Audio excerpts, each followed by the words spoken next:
স্বপ্ন ছিল প্রবাসে গিয়ে পরিবারের জন্য একটু ভালো কিছু করার, সংসারের কষ্ট কমানোর জন্যই কয়েক মাস আগে সে বিদেশে পাড়ি জমিয়েছিল। কিন্তু ভাগ্যর কি নির্মম পরিহাস, সেই স্বপ্নই একদিন ছিন্নভিন্ন হয়ে গেল। একটা রোড অ্যাক্সিডেন্ট এক নিমেষে সব স্বপ্ন তছনছ করে দিল। আমাদের আত্মাক্ষ ফাউন্ডেশনের এক সদস্যের দেওয়া তথ্য অনুযায়ী আজকে আমরা যাচ্ছি সোনেরটেক বাজার সংলগ্ন হাবিল মাতুবরের ডাঙ্গি মোহাম্মদ আলমাস সর্দারের বাড়িতে। তিনি নিজের সুখ বিসর্জন দিয়ে পরিবারের মুখে হাসি ফোটানোর জন্য প্রবাসে গিয়ে পাড়ি জমায় সুখের আশায়। কিন্তু সেই স্বপ্নই তার জীবনে নেমে আসে এক কালো ছায়া। প্রবাসে যাওয়ার কিছুদিন পরই ভয়াবহ সড়ক দুর্ঘটনায় পড়ে আলমাস সর্দার। দিনরাত লড়ে গেছে মৃত্যুর সাথে। প্রবাসেই কয়েক মাস হাসপাতালের বেডে শুয়েছিল চিকিৎসাধীন অবস্থায়। ডাক্তাররা বলল জীবন বাঁচবে, কিন্তু আগের আলমাস সর্দার আর হয়তো ফিরে আসবে না। কিছুটা সুস্থ হওয়ার পর তাকে দেশে পাঠিয়ে দেওয়া হয়। দেশে ফিরে আলমাস সর্দার আর আগের মতো হাঁটাচলা করতে পারে না, কথা বলতেও পারে না। পরিবারের অশান্তি, স্ত্রীর চোখে রাত জাগা কান্না, সবকিছু মিলিয়ে সময়টা তাদের জন্য অসহনীয় হয়ে উঠেছিল। কিন্তু এলাকার মানুষ তারা হাত বাড়ালো। তাদের সহযোগিতায় আবার হাসপাতালে নেওয়া হয় আলমাস সর্দারকে। লম্বা চিকিৎসার পর এখন সে কিছুটা কথা বলতে পারে, এটাই বড় আশীর্বাদ। কিন্তু এখনো হাঁটতে পারে না, স্মৃতিশক্তিও যেন কমে গেছে অনেকটাই। তারপরও থেমে নেই জীবন, থেমে নেই সংগ্রাম।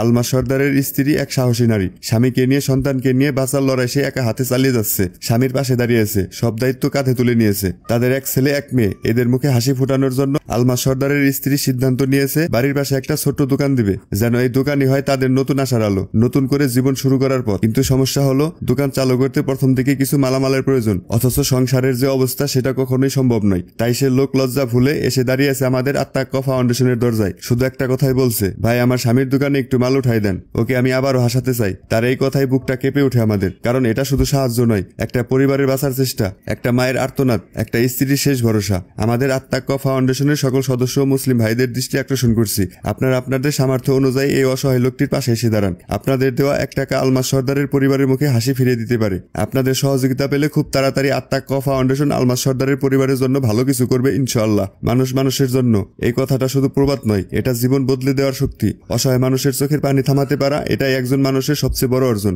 যে হাত দান করে আল্লাহ কখনো সেই হাত খালি রাখে না। আপনার দেওয়া ছোট সাহায্য কারো জীবনে হয়ে উঠতে পারে বড় এক আলো। আমরা আত্মাক্ষ ফাউন্ডেশন সর্বোচ্চ চেষ্টা করব আলমাস সর্দারের দোকানে প্রয়োজনীয় মালামাল কিনে দিতে, যাতে সেই দোকানটা হয়ে ওঠে তাদের নতুন শুরু। হয়তো ছোট দোকান, কিন্তু তাতে জ্বলবে বড় আশা, তাতে বাঁচবে একটি পরিবার আর স্বপ্ন।